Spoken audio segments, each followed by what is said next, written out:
Hey everybody, today I am reviewing the Avengers Age of Ultron, which, unless you live under a rock, it's kind of a big deal. Whenever I review sequels, I like to talk about what I thought about the first one and also link my review for the original in 2012 below.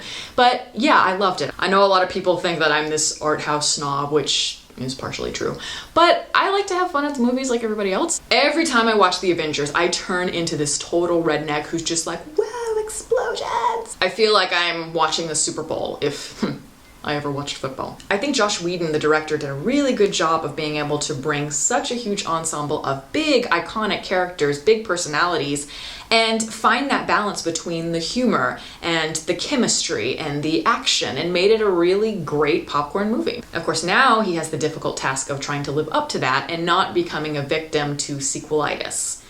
Did he succeed? No.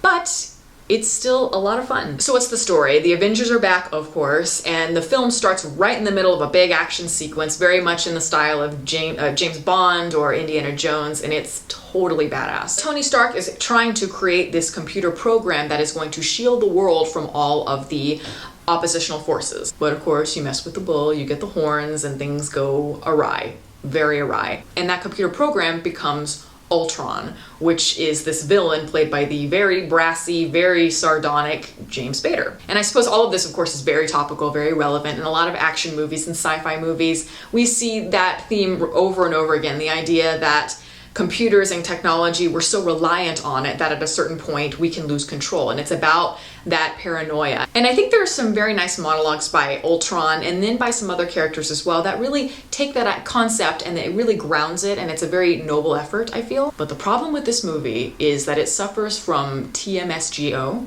which is too much shit going on. It's like, as the director, Whedon is trying to juggle in one hand, play chopsticks on the piano with the other hand while tap dancing. There's just not enough room to breathe. Whereas I feel like the first one did a much better job of that. It really had that flow. It built with the tension. It really gave you an idea of the characters, the background, and the plot as well, so that you felt like you had a good idea of what was going on.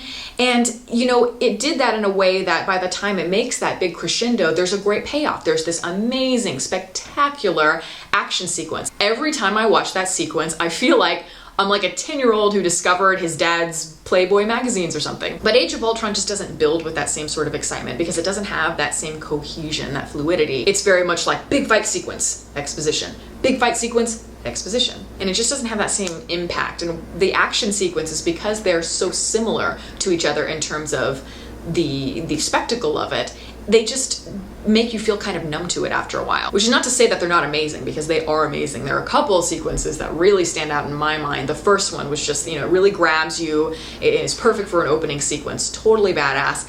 And then the sequence at the end, I don't want to give too much away, but there's this part where they're lifting a city, and that was incredible. Just the detail in the buildings and everything, and the way that it was amazing. It reminded me a lot of that earthquake sequence in Superman, the 70s film, which is probably one of my favorite superhero movies ever, but on a much grander scale. But again, it's very hard to bring that element of surprise when you've already laid all your cards out on the table. And then on top of that, you've got even more characters that they're trying to bring in. You have the Russian siblings, Scarlet Witch and Quicksilver. And there's a lot of potential in those characters, I think, but they're just not given that room to develop. And Quicksilver, while he's cool, he doesn't even compare to the Quicksilver that was in X-Men Days of Future Past. I loved that. He was very creative, so much fun, and after he left in the movie, I was like, oh no, bring him back. And this one just felt a little bit stale. But despite all my problems with it, it's a damn entertaining movie, and I just had a lot of fun with it because I didn't take it too seriously. I think the best thing about the original Avengers and this one is just the dynamic between the main Avenger characters, the ensemble of superheroes. They're just so fun to watch because the way that they bounce off each other, their chemistry, that's, I think, what we all want to see. And the lines in this movie are hilarious. I laughed out loud constantly throughout the entire film, which is saying a lot. It just had that really fun, zippy cartoon feel to it. Now, not all of the one-liners are zingers because some of them did fall flat, but there were so many where I was like, oh shit, I gotta write that down. This movie reminds me a lot of a show, and this is going to show you how much of a nerd I am, but Yu Yu Hakusho, which is an anime. I loved that show because it was very similar, that it's like this big fun movie, lots of action and stuff like that, but it was very tongue-in-cheek. It had a sense of humor, was able to poke fun at itself. And it's the type of show where it's like the TV equivalent of popcorn you could just stuff your face with it all day. Just binge watch it. And I would put the Avengers in that same category. It's so fun. Again, tons of problems, but if you're able to look past those and not overanalyze it, you're gonna have a good time. I certainly had a blast, and you probably will too. So anyway, that's my review. Thank you all for listening. If you would like to follow me on Twitter, the link is below, and then you can also like my Facebook page in the link below that. Catch you next time.